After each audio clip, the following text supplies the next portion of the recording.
আসসালামু আলাইকুম। ফয়সাল মামা আমরা ট্রাই করে দেখব। আসসালামু আলাইকুম।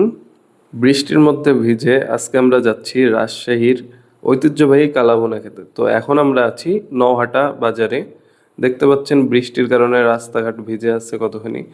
তো আজকে আমরা ট্রাই করতে গিয়েছিলাম ফয়সাল মামার কালাভুনা। এখন যাকে দেখতে পাচ্ছেন ইনি হচ্ছে ফয়সাল মামা। আর এই হচ্ছে ফয়সাল মামার ভাজা মাংস এবং কালাভুনা। ফয়সাল মামা মূলত ভাজা মাংসের জন্য বিখ্যাত। দেখতে পাচ্ছেন মাংসগুলো গরম গরম। আসসালামু আলাইকুম। আজকে ফয়সাল মামার এখানে ভাজা মাংস খাওয়ার জন্য। দেখি কেমন হয়, মাংসের টেস্টটা কেমন।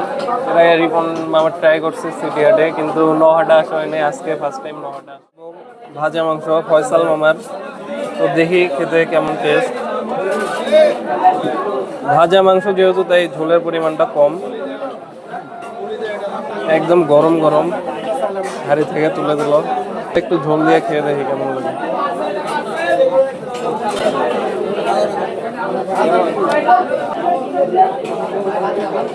আমরা দোকানে বসে কালাভুনা খাচ্ছিলাম এবং দেখতে পাচ্ছেন বাইরে শুরু হয়ে যায় মুষলধারে বৃষ্টি। গরম গরম কালাভুনার সাথে এই বৃষ্টি একেবারে সেই রকম একটা পারফেক্ট কম্বো ছিল। আজকের ওয়েদারটা যে এমন পাবো কখনো কল্পনাও করিনি। বাইরের বৃষ্টি আর কালাভুনা একেবারে জোস। হচ্ছে কালাভুনা।